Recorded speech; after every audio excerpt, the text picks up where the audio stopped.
L'histoire du peuple juif vous intéresse? Retrouvez Liana Gurfinkel dans Un jour notre histoire sur Studio Kalita. C'est tous les matins pour découvrir ensemble les événements et les personnages qui ont fait notre histoire.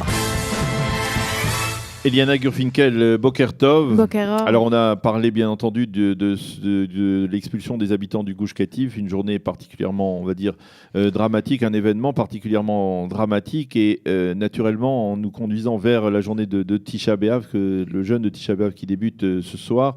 Eh bien, on a choisi, vous avez choisi de parler ce matin de la Ménorah qui se trouvait donc dans le premier Beth Amikdash, apparemment également dans le second Beth Amikdash et qui a été transporté. On se souvient de cette fresque, de cette frise tout à fait évocatrice donc des soldats de Titus qui ramènent donc la Ménorah vers Rome. Alors, la question que beaucoup de gens se posent, c'est où se trouve aujourd'hui la Ménorah qui était dans le Beth Amikdash. Alors, tout d'abord, Daniel, c'est important pour moi de le préciser. C'est une de nos auditrices qui m'a envoyé un message et qui m'a dit j'aimerais beaucoup que vous en parliez. J'aimerais qu'on en connaisse savoir un petit peu plus.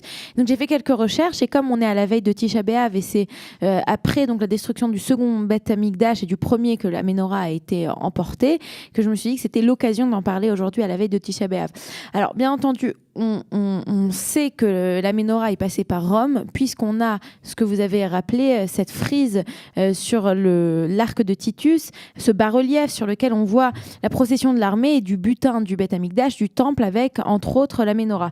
Et alors, pendant des générations, on s'est posé la question d'où était cette Ménorah. Alors, il faut savoir que donc, on pense que la Ménorah est bien entendu arrivée à Rome, et qu'ensuite, alors après, il y a beaucoup d'options différentes. Alors, il y a d'abord une première idée qui dit que c'est Elle aurait été cachée dans le Vatican ?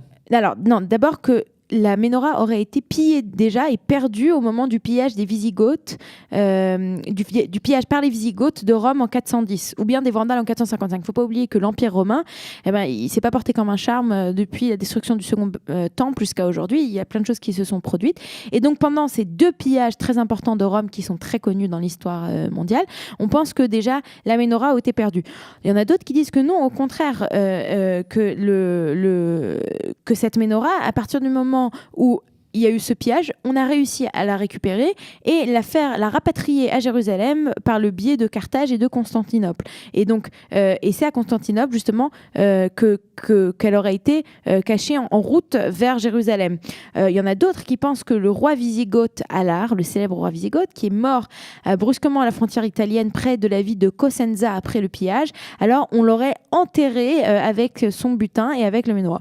Et puis au 19e siècle, il y a on s'est aussi posé la question d'où c'était cette Ménorah. On repart cette fois-ci à Rome et on pense à draguer le Tibre, qui est un petit fleuve, parce qu'on se dit, en fait, il a été caché à l'intérieur, mais on retire les eaux. Dans le Tibre, on cherche.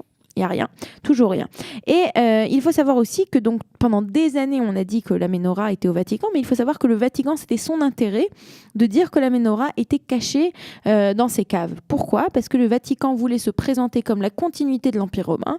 Et donc, comme l'Empire romain avait possédé cette Ménorah, alors il fallait dire que nous sommes dans la continuité, nous avons nous aussi cette Ménorah. Bien que aujourd'hui, l'Église dit que non. Et il y a aussi cette célèbre histoire, on raconte qu'en 1930, il y aurait eu une des personnalités de la famille royale italienne de l'époque qui se serait senti mal. Il aurait demandé à ce qu'un juif, un rabbin kabbaliste de Livourne vienne s'occuper de lui. Et ce rabbin l'aurait sauvé. Et en échange, ce rabbin demande à visiter les caves du Vatican et à voir la Ménorah. Et on raconte que donc il décrit qu'il aurait marché dans des très très très longs couloirs où il voit toutes les splendeurs et tous les trésors du Vatican. Et quand il arrive dans une certaine petite pièce, on ne fait qu'entrouvrir la porte, on ne le laisse pas véritablement entrer. Et là, il aurait raconté qu'il aurait vu 1000 feux, et ces 1000 feux viendraient en fait de la Ménorah en or qui serait, elle, cachée au Vatican. Tout ça pour dire qu'au jour d'aujourd'hui, on ne sait pas où est-ce qu'elle est. Et surtout, ce qui est très important, c'est qu'il y a quelques mois à Rome, il y a eu une exposition conjointe entre le Vatican et entre le musée juif de Rome, justement sur toute cette histoire des trésors juifs qui seraient entre le Vatican et la communauté romaine. Et donc, on a beaucoup parlé de cette menorah. Bien entendu, la menorah n'a pas été sortie des caves du Vatican. Donc, jusqu'à aujourd'hui, on ne sait pas où est-ce qu'elle est. Et bien voilà, à la veille de Tisha B'Av, on se rappelle...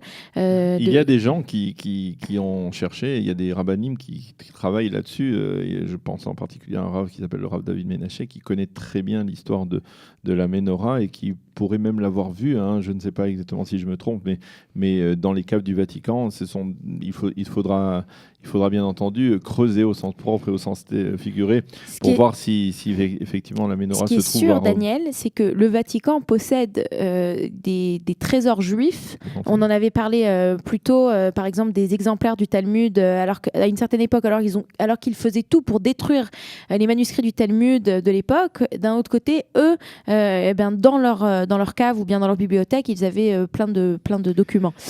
On ne sait pas, peut-être que l'avenir nous le dira. Voilà, merci Eliana Gruffinkel de nous avoir parlé un peu de cette menorah la veille de Tisha B'Av. Nous allons marquer une toute petite pause, un jingle, et tout de suite la revue de la presse israélienne avec un petit peu de retard aujourd'hui ce matin. Vous aimez l'histoire juive ? Retrouvez Eliana Gurfinkel dans Un jour notre histoire sur Studio Kalita, c'est tous les matins, pour découvrir ensemble les événements et les personnages qui ont fait notre histoire.